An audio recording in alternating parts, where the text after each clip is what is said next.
Subhanallah jemaah, kemarin di Indonesia sempat ribut setelah Menteri Agama baru diangkat.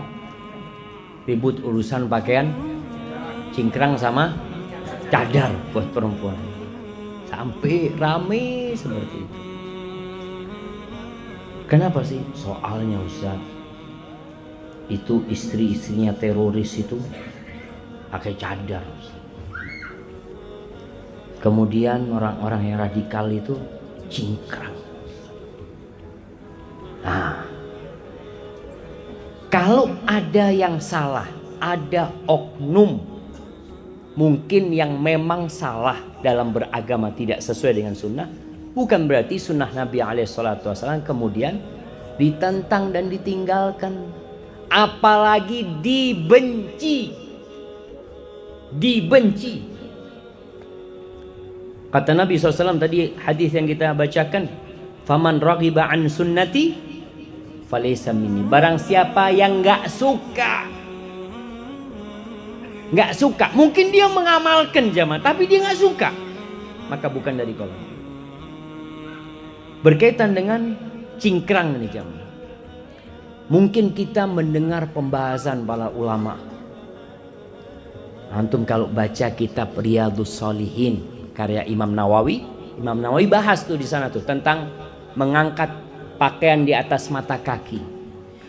Beliau mengatakan haramnya memanjangkan pakaian di bawah mata kaki kalau sombong,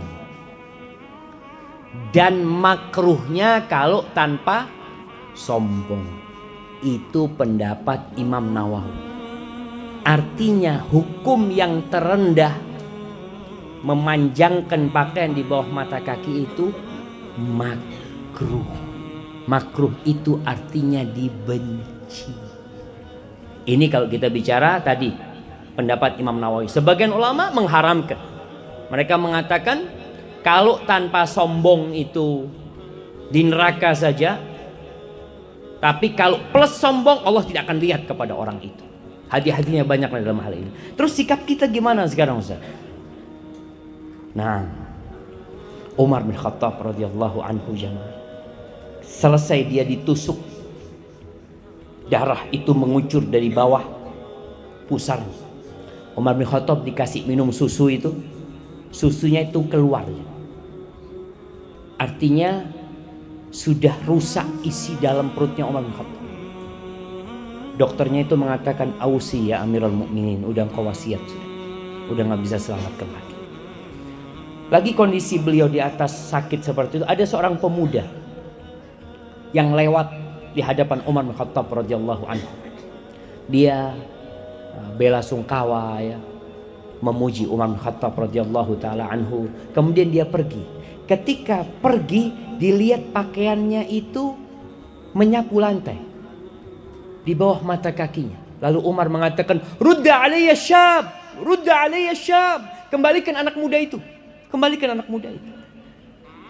Setelah dikembalikan, Umar mengatakan kepada pemuda ini, irfa thawba fa innahu atqa li rabbika wa anqa li thawbika. Umar mengatakan, angkat pakaianmu, sesungguhnya itu lebih bertakwa kepada Tuhanmu dan lebih bersih untuk pakaian. Itu Umar mengatakan itu. Pernah Nabi SAW melihat sahabat jalan, pakaiannya menyapu jalan. Lalu Nabi memanggil sahabat ini, mengatakan, ama fiyya qudwah. Dia mengatakan, apakah aku nggak jadi suri teladan buat engkau? Kata sahabat ini melihat, fa idza izaruhu ila nisfis saq. Ternyata sarungnya Nabi SAW itu sampai setengah betisnya. Ini sarung Nabi SAW sampai setengah betisnya. Jadi intinya, kita kalau melihat ada perbedaan pendapat di antara para ulama yang mungkin jadi syubhat buat kita. Kalau syubhat itu ada yang mengatakan wajib, ada yang berpendapat wajib, ada yang mengatakan sunnah, maka ambil yang wajib. Lebih selamat buat kita. Artinya kan perintah, cuma perintah ini antara wajib dengan sunnah. Maka kita ngambil yang mana? Ya udah kita laksanakanlah.